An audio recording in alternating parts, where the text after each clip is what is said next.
Oi, pessoal. Hoje a gente vai falar um pouco sobre imunidade de rebanho, tá? Por que que eu vim com esse assunto agora? Por que que o canal veio com esse assunto agora?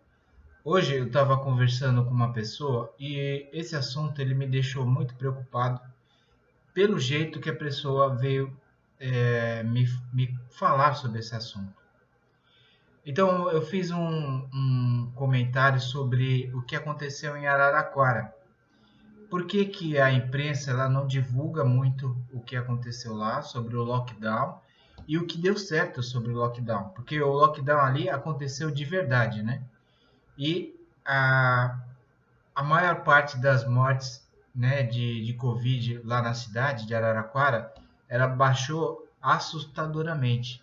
E o número de casos também depois do lockdown, né? O lockdown bem feito e realmente paralisou toda a cidade, justamente para acabar com as mortes da Covid.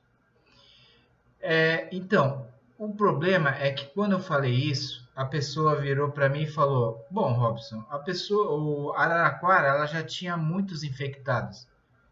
Então, pelo fato de ter muitos infectados, acabou a cidade ficando imune à doença."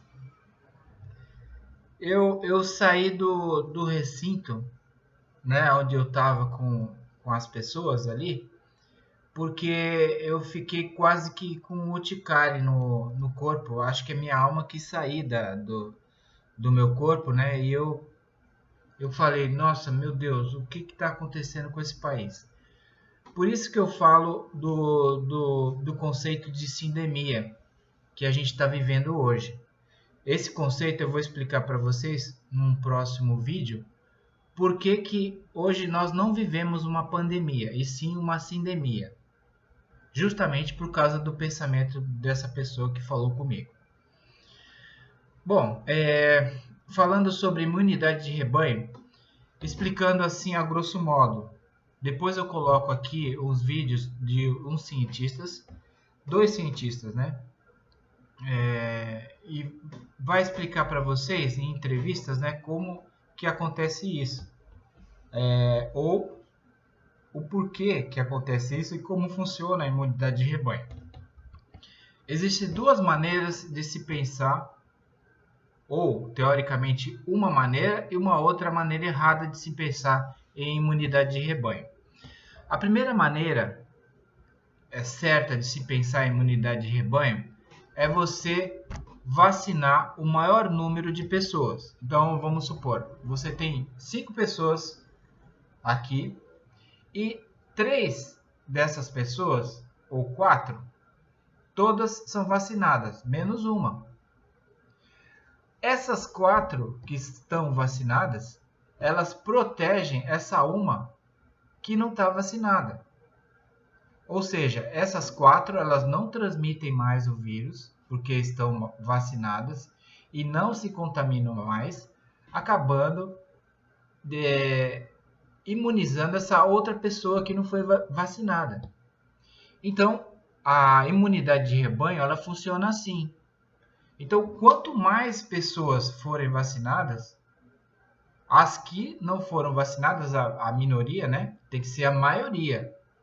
A maioria esmagadora tem que estar sendo vacinada.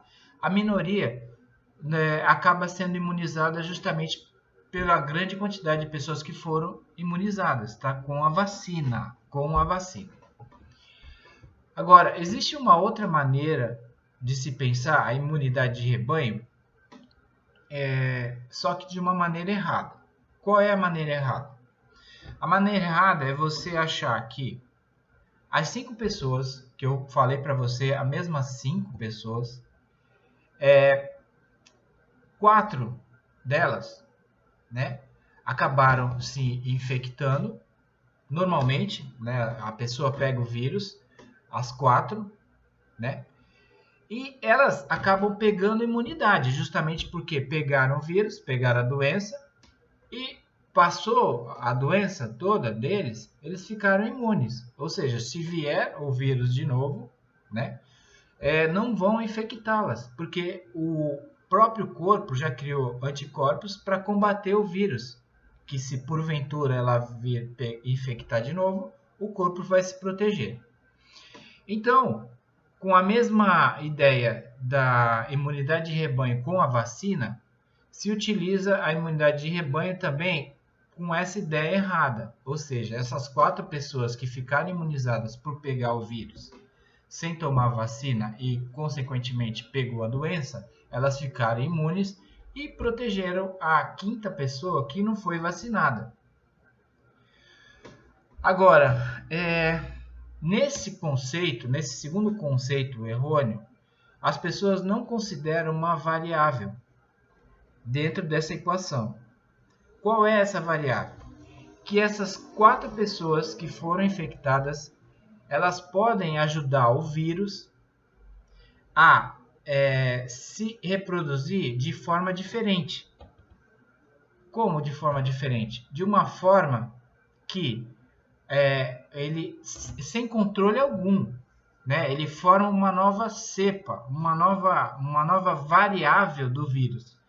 Essa variável ela se torna mais infectante e acaba contaminando depois esses 4, que acabam não protegendo esse aqui, porque esses 4 vão estar com a nova cepa. Então, essa maneira errada de entender a imunidade de rebanho é que não pode acontecer nas pessoas. É o que aconteceu com esse colega que falou que existiu a imunidade de rebanho em Araraquara.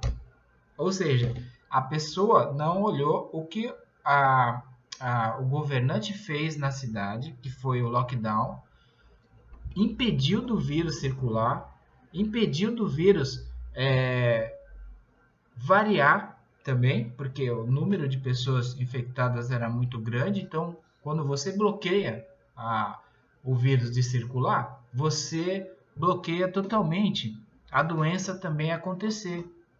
Né? E foi isso que aconteceu. Né? Diminuiu bastante o número de internações, a fila, inclusive, de internações, número de pessoas na UTI, entubadas, tudo foi reduzido ao máximo, com o lockdown feito de forma certa. Tá bom?